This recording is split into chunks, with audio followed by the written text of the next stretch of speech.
आज हम इस वीडियो में जानेंगे कि कैसे अगर आप एसबीआई के म्यूचुअल फंड में 1,000 रुपए मंथली 4 साल तक निवेश करते हैं और उस फंड को कुछ सालों तक ऐसे ही इन्वेस्टेड छोड़ देते हैं तो एक्सपेक्टेड 63,40,869 रुपए का फंड बन सकता है। अब आप पूछेंगे लेकिन कैसे? आइए जानते हैं कैलकुलेशन और लॉजिक के साथ इस वीडियो में। दोस्तों, बहुत से लोग एसबीआई के म्यूचुअल फंड में अपना पैसा इन्वेस्ट करना चाहते हैं क्योंकि वह सोचते हैं कि एसबीआई एक सरकारी कंपनी है। इसमें हमारा पैसा सिक्योर भी रहेगा और ग्रो भी करता रहेगा। लेकिन दोस्तों, यहां पर लोगों के सामने दिक्कत यह आती है कि उन्हें पता ही नहीं होता है कि एक बेस्ट स्कीम को कैसे सिलेक्ट किया जाए, क्योंकि एसबीआई के म्यूचुअल फंड की 80 से भी ज्यादा इन्वेस्टमेंट स्कीम है। इसीलिए कौन सी स्कीम अच्छे रिटर्न की संभावना रखती है जो लंबे समय में हमारे निवेश को बढ़ा सकती है, यह तय करना काफी मुश्किल हो जाता है। इसके साथ साथ कुछ लोगों को तो यह भी पता नहीं होता है कि एक अच्छे म्यूचुअल फंड को कैसे सिलेक्ट किया जाए।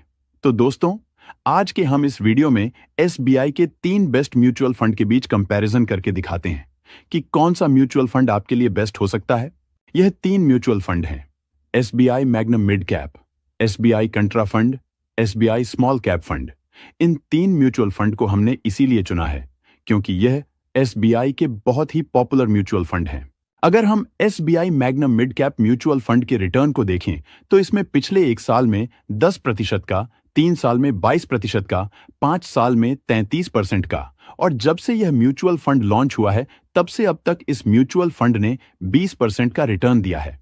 और वहीं अगर हम एसबीआई कंट्रा फंड के रिटर्न को देखें तो इसने पिछले 1 साल में 9% का, 3 साल में 26% का, 5 साल में 37% का, और जब से यह म्यूचुअल फंड लॉन्च हुआ है तब से अब तक इस म्यूचुअल फंड ने 17% का रिटर्न दिया है। और अगर हम एसबीआई के स्मॉल कैप म्यूचुअल फंड की बात करें तो इसने पिछले 1 साल में 7% का, 3 साल में 20% का, 5 साल में 32% का, और ऑल टाइम इस म्यूचुअल फंड ने 24% का रिटर्न दिया है।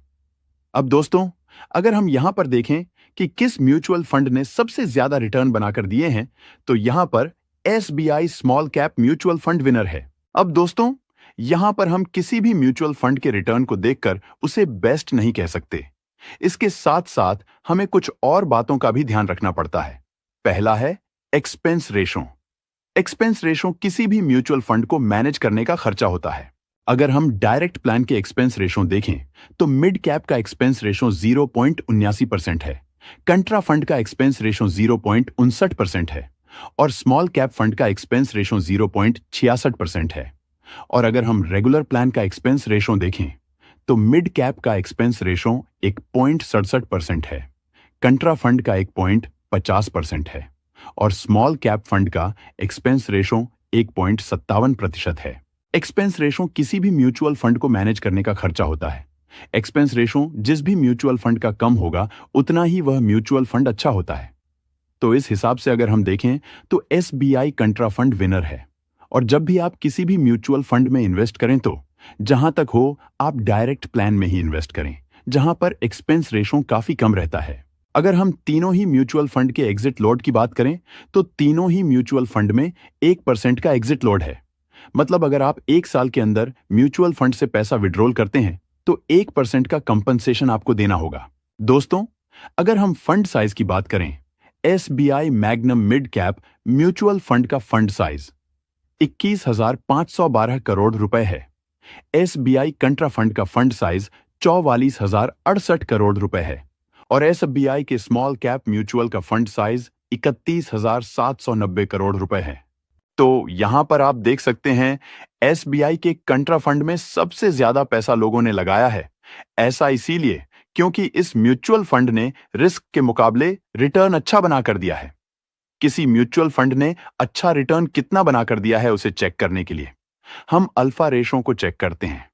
तो यहां पर आप देखेंगे एसबीआई मैग्नम मिड कैप का तो अल्फा रेशो 0.61 है, और एसबीआई के स्मॉल कैप म्यूचुअल फंड का अल्फा रेशो 3.16 है। तो वहीं अगर हम एसबीआई के कंट्रा फंड की बात करें तो इसका अल्फा रेशो 9.66 है, यानी कि इस म्यूचुअल फंड ने अपने बेंचमार्क से 9.66% का अधिक रिटर्न बनाकर दिया है। अल्फा रेशो जितना अधिक होगा उतना किसी भी म्यूचुअल फंड के लिए अच्छा होता है।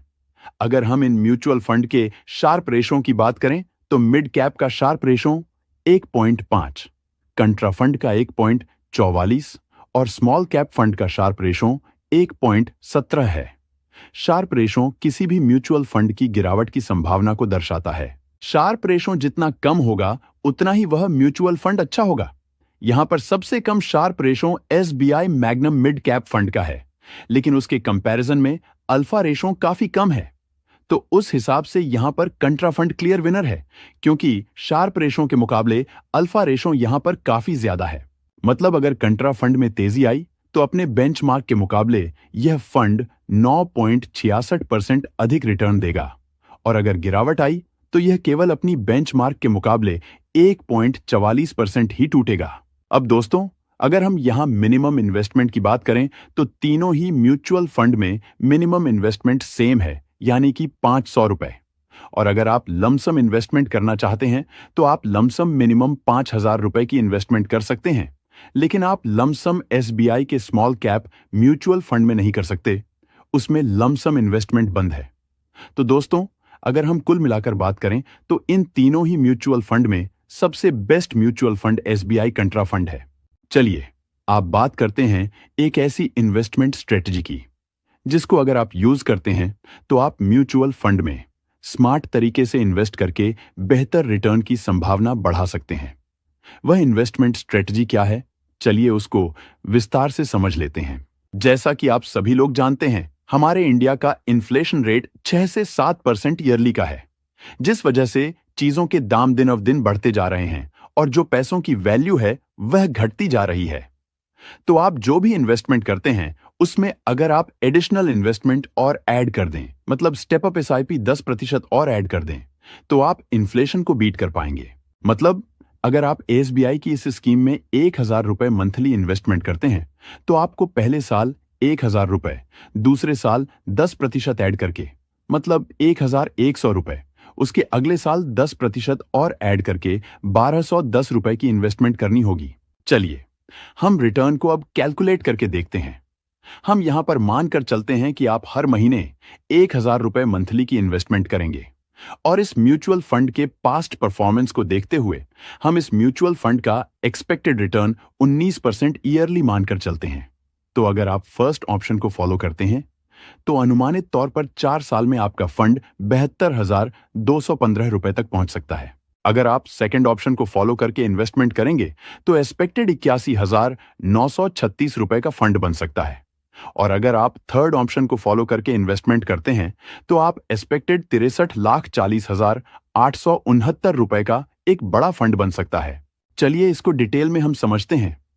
अगर आप अपनी इन्वेस्टमेंट में फर्स्ट ऑप्शन को फॉलो करते हैं, मतलब अगर आप एक नॉर्मल एसआईपी में 1,000 रुपए मंथली इन्वेस्ट करते हैं, तो 4 साल में जो आपकी टोटल इन्वेस्टमेंट होगी वह होगी 48,000 रुपए, जिस पर एक्सपेक्टेड 19% एनुअल रिटर्न के हिसाब से आपके टोटल फंड की एक्सपेक्टेड वैल्यू 72,215 रुपए बन जाती है। लेकिन अगर आप सेकंड ऑप्शन के हिसाब से इन्वेस्टमेंट करते हैं, मतलब 1,000 रुपए प्लस 10% स्टेप अप एसआईपी करते हैं, तो 4 साल में जो आपकी टोटल इन्वेस्टमेंट होगी वह होगी 55,692 रुपए, जिस पर 19% एनुअलाइज रिटर्न के हिसाब से आपके टोटल फंड की एक्सपेक्टेड वैल्यू 81,936 रुपए बन जाती है। दोस्तों, जैसा कि हमने पहले आपको वीडियो में बताया कि मात्र आपको 4 साल इन्वेस्टमेंट करना है और कुछ समय तक इन्वेस्टेड रखना है, जिससे आप एक्सपेक्टेड 63 लाख रुपए का एक बड़ा फंड बना सकते हैं। तो इसके लिए आपको तीसरे ऑप्शन को फॉलो करके इन्वेस्टमेंट करनी होगी।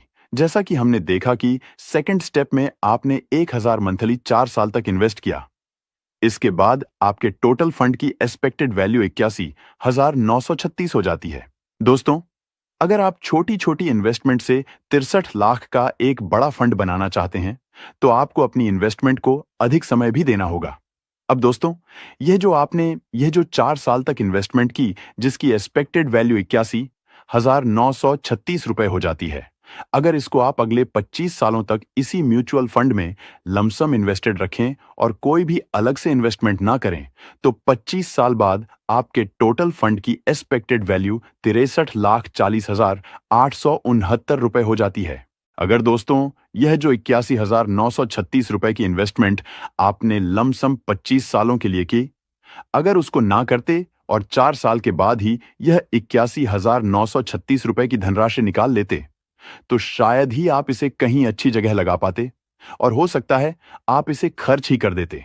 तो इसीलिए अगर आपको फ्यूचर में एक बड़े फंड की जरूरत पड़ने वाली है, जैसे बेटी की शादी करनी है, बच्चों की पढ़ाई के लिए एक बड़े फंड की जरूरत पड़ने वाली है, या आपको रिटायरमेंट की प्लानिंग करनी है, तो आप तीसरे वाले ऑप्शन को अपनाकर अपना इन्वेस्टमेंट कर सकते हैं, जिससे आप थोड़ा थोड़ा इन्वेस्टमेंट करके एक बड़ा फंड फ्यूचर के लिए बना सकते हैं। दोस्तों, ये वीडियो केवल एजुकेशनल पर्पस के लिए है और हम आपको इसमें निवेश करने के लिए नहीं बोल रहे। निवेश से पहले किसी फाइनेंशियल एक्सपर्ट से सलाह जरूर लें और फंड का पूरा रिसर्च करें, क्योंकि म्यूचुअल फंड मार्केट रिस्क के अधीन होते हैं। दोस्तों, यह वीडियो आपको कैसा लगा, हमें कमेंट बॉक्स में कमेंट करके जरूर बताएं। आपको और किस प्रकार की वीडियो चाहिए, वह भी हमें कमेंट करें। वीडियो देखने के लिए आपका बहुत बहुत धन्यवाद।